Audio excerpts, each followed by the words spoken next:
by Zohran as a candidate, but I also want to speak to his strength as a person. He has led our team and this movement with grace, curiosity, good humor, and thoughtfulness. And this race has been difficult. He has been the subject of attacks and threats, but he has truly risen above it all to give us hope. Welcome back to Inside City Hall, where we are still breaking down Zohran Mamdani's historic win and trying to understand it. That was Mamdani's campaign manager and my next guest, Maya Handa. She joined his campaign back in July, and she's just one of the few people in Mamdani's inner circle who played a key role in steering his campaign to victory. She joins me now to reflect on the historic campaign and tell us a little bit about how it happened. Welcome to the program. Good to see you. It's really great to be here, and I'm so excited about this win. You know, how it happened is the story of people. It is the story of 100,000 volunteers who knocked 3 million doors, made close to 4.5 million phone calls, I think.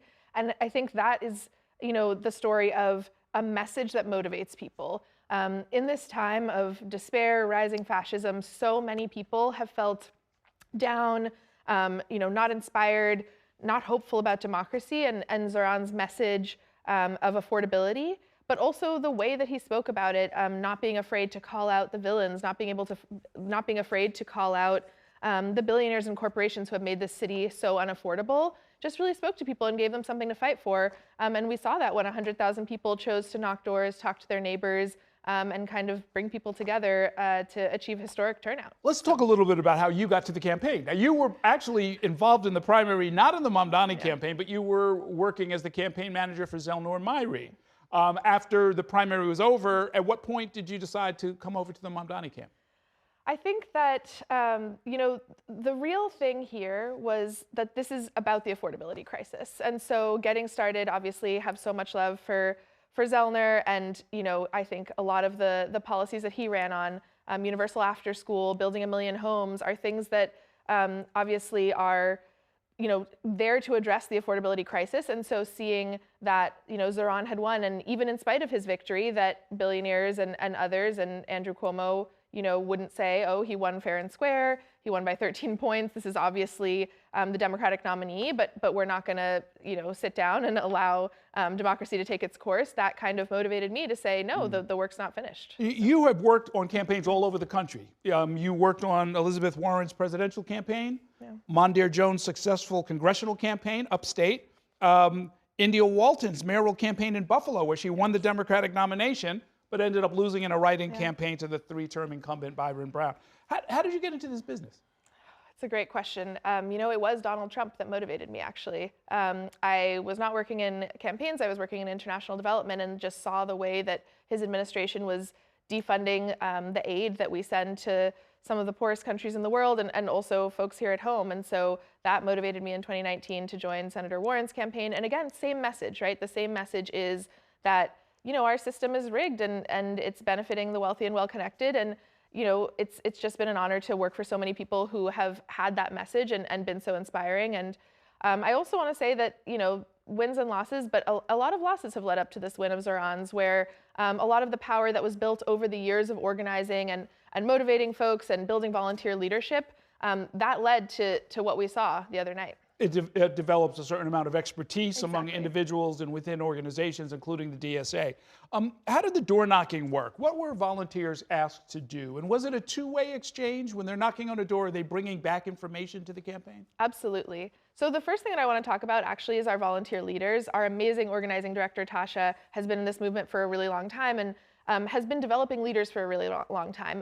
A program of this scale cannot happen through just one person. It cannot happen through just staff. And the reality is that our campaign had hundreds of leaders, all of whom were trained over years and also over months, to basically be able to train others and problem solve and figure out how to make connections, bring data back to us about what messages were resonating and what weren't. And that, to me, is really exciting, because it is a sign that this work is not over. When you train these leaders for years to come and they're mobilized and empowered, that power continues and is going to be a really key part of delivering his agenda. Yeah, I mean, I imagine there are others like you who sort of try it out, decide that they like it, and the next thing, then, you know, they're traveling all over the country. That's the hope. I mean, traveling all over the country is tough, but, you know, we have such need here in New York, and I'm so excited at the unprecedented turnout that we saw, because it is a sign that people are regaining their hope in democracy. Something that Zohran says a lot is democracy is, politics is not something you have, it's something you do. And we really saw that on this campaign. It's not just, people being dragged out to vote and, oh, that's my civic duty, whatever. It's like, no, I feel active. I feel like I'm a part of this. And that's the point. I read an article where you estimated that progressive candidates can be outspent by as much as 2 to 1 and still be competitive. But when it turns into, 6 to 1, 10 to 1, 12 to 1, the money starts to really play a role. What role did it play in this race? It created a lot of polarization and division. And it's a few things. One is I do really want to call out the Islamophobia that we saw, because it was ugly and it was unprecedented. And I think it was a direct result of, the possibility of the first Muslim mayor that this city has ever seen. The ugliness of an ad that said global jihad over his face. Like the things that people said about him were really unacceptable and inappropriate. And those dollars were used to spread that message. And that creates genuine concern for his safety, a rise in threats, and is really unpleasant, and it's not what our democracy should be about. I think all of us agree that there's differences in opinion and you should be speaking on the issues, but this kind of thing was just really disheartening. And so we did see that it caused fear, and frankly, it caused fear within the Muslim community as well, which Zohran addressed in his speech on Islamophobia, where people felt like, oh, are we welcome? Are we welcome participants in our democracy? And so that was the ugly and tough part.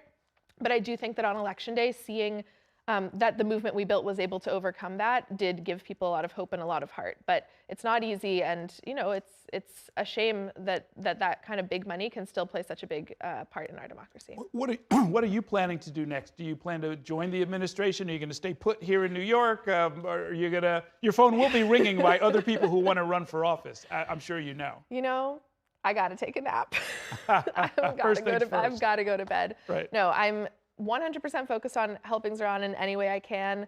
And the work of the transition has begun. I'm thrilled and excited by the names that were announced today of his co-chairs and ED. I think incredibly talented women with deep experience, and I'm just eager to help them any way that I can. And frankly, we're eager to help any candidate who can run and inspire people like this, because that is what democracy is about. And so I think that's absolutely what we should be doing. When people talk about where the Democratic Party is heading nationally and where it should go, when I've been asked this, I do some commentary, and what I've said is that the technique could actually go anywhere. It's not just a New York thing. It's not even necessarily even just a progressive thing. Yeah. If you go and you ask people what they care about, you create policies that will respond to what they've told you, and you have the discipline to stick to that and to build a good volunteer base that carries the message forward, you could probably win a race in any corner of the country. You could. I think there are some pieces that it does take a lot of time to replicate. I do think the movement building work that was done by